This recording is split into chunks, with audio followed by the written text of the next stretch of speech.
Igisa na natin ang ating pork sa onion at saka garlic. Yan ang ating leftover adobo. Ayan. At lalagyan natin siya ng scrambled egg. Ganyan po ang ating diskarte. Ganyan. Oh. Para may ulam tayo. Diba? Amazing! Pag hindi natin siya mabao, ay galawin natin.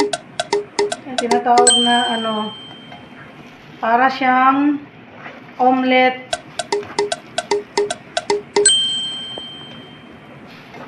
Omelette pork na parang sisig na hindi natin alam.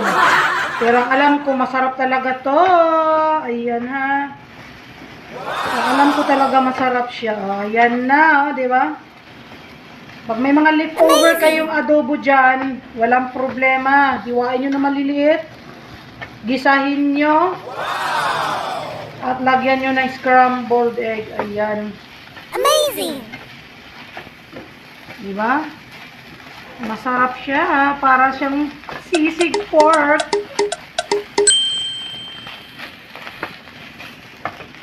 Amazing! Yan, kain na tayo. Masarap yan. At ayan, kakain na tayo ng ating leftover adobo na nilagay natin ng scrambled egg. Ayan, mukha siyang sisig, diba? Tapos ang akin nilagay sa taas ay hot chili sauce. Amazing! Kain na tayo.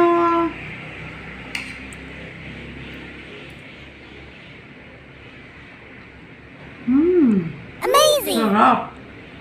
Gawin nyo sa inyong mga leftover na mga pork adobo, kung ano mga klaseng mga adobo meron kayong tira-tira dyan, lutuin nyo ng ganito. Napakasimple-simple lang talaga. Kain na tayo. Amazing!